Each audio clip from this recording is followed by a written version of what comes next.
Ассаламу алейкум. Автоунаалардын печкасын тазалаш үчүн атайын аппарат жасап атабыз. Мындай эски пропан.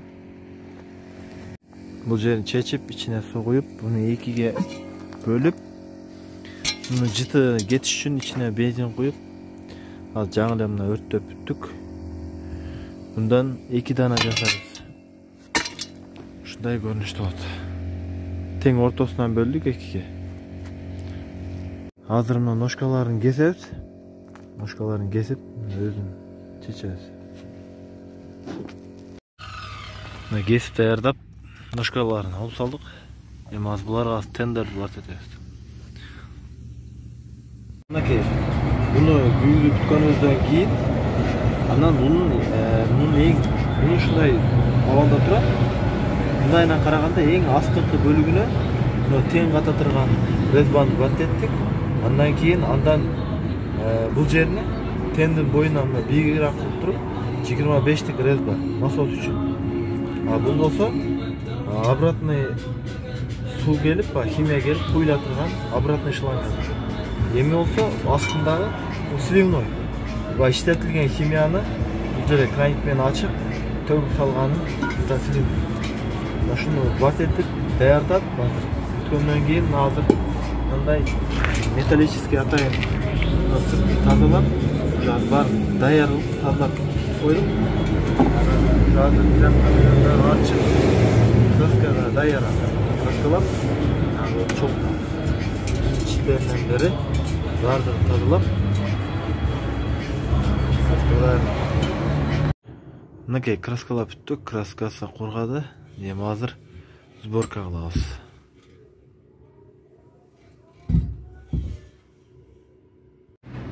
Мынакей печка жууган аппаратыбыз чогулган абалы. Биз азыр буну чогултуп, бир унааны жууп, бир эмес 2 унааны жуудук, азыр 2 унаа кетти. Ошондон кийин азыр результаты болгондон кийин анан толук видео. Буну сборкасы тууралуу бир аз айта кетсек, мынакей бул жагында тең каткан жерге тенди катырып, анан бул тен негизи баягындай тен болчу.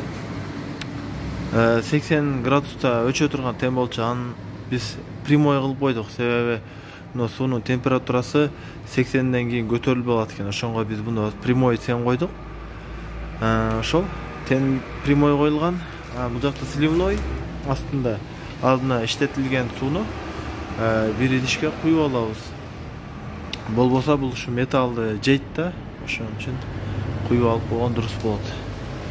Анан ошол бул жагында мынакей насостун положениясы үстүндө бул кандай десем, электроникасы турган плата үстүндө болот, түз болот. Баягы коробкасында китепчесинде дагы жазылган болот. Ушуну сөзсүз ушундай положенияда коюш керек. Бул жерде 1, 2, 3 деген положение бар. 3-чү положенияга коесуңар. Мынакей 25тик эле выходко сразу насос катат. Насостон жерден 15тикке переход болуп, подача уланат. Биринчи шлангасы. Анан бул экинчи шланга, бул обратка келип сразу эле бул жака куюлат. Бизде убакытка байланыштуу биз бул жерде насос фильтр кое албай калдык. Бул жерге атайын фильтр болот. Бул жер резба. Жерге фильтр катырабыз.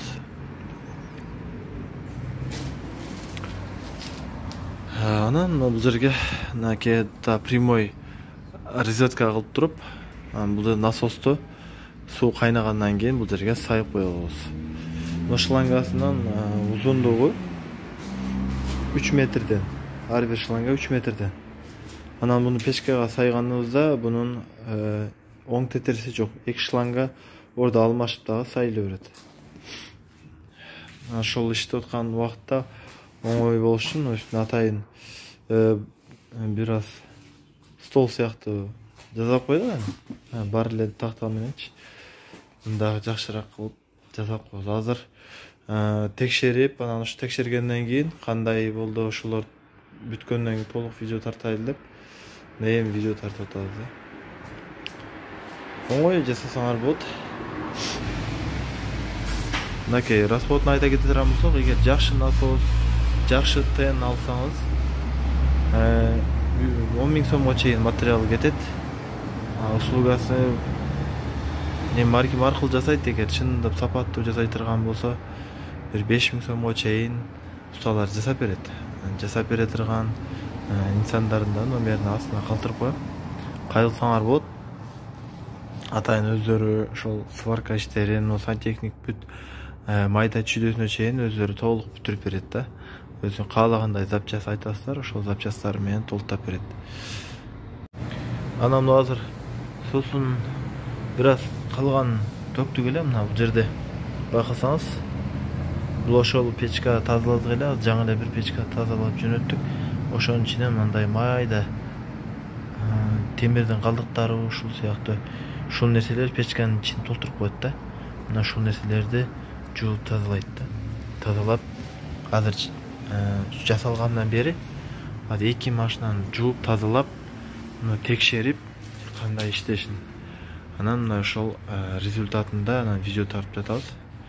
Ошо айта кетчү нерсе, мен азыр эгер муну фильтр койгонумда азыр бул мусорлор фильтрде калмак да. Ошондуктан көп убакытка чейин иштетем дей турган болсоңуздар, мына ушул жерге атайын обраткага фильтр коюңуздар. Себеби насос бул очоктон сууну алып туруп айдаганда кайра келгенде ошо фильтрде калыш керек да. Бул жака таза суу куюлуп, кайрадан насос таза сууну соруш керек да.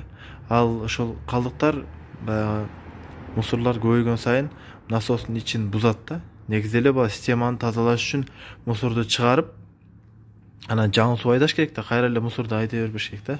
Ошондуктан сөзсүз бул жерге фильтр коюңуздар. Эгер бул жерге фильтр таппасаңыздар, баягы атайын сүттү тазалаган не деп коет, ошол сеточный калактар бар, ошону бул жерге атайын кандайдыр бир түшпөй тургандай кылып катырып коюңуздар бул жергечи.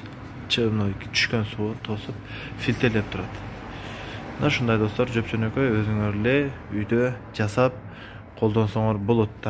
Бул аппарат менен машинага карап, мисалы канча саат турган болсо, кээ бир унааларда мисалы өтө эле ичинде көптөн бери забитый болсо 1 саатта тазаланбайт да, 2 саат, 3 саат убакыт кетет. Ошондо бул токтордун өзүңүздүн кеткен убактыңызды баалап тазалай бересиздер. 1,5 сомго чейин. 1000 сом. Ошол канчалык убакыт тазаланат, ошого карап эсептей бересиздер.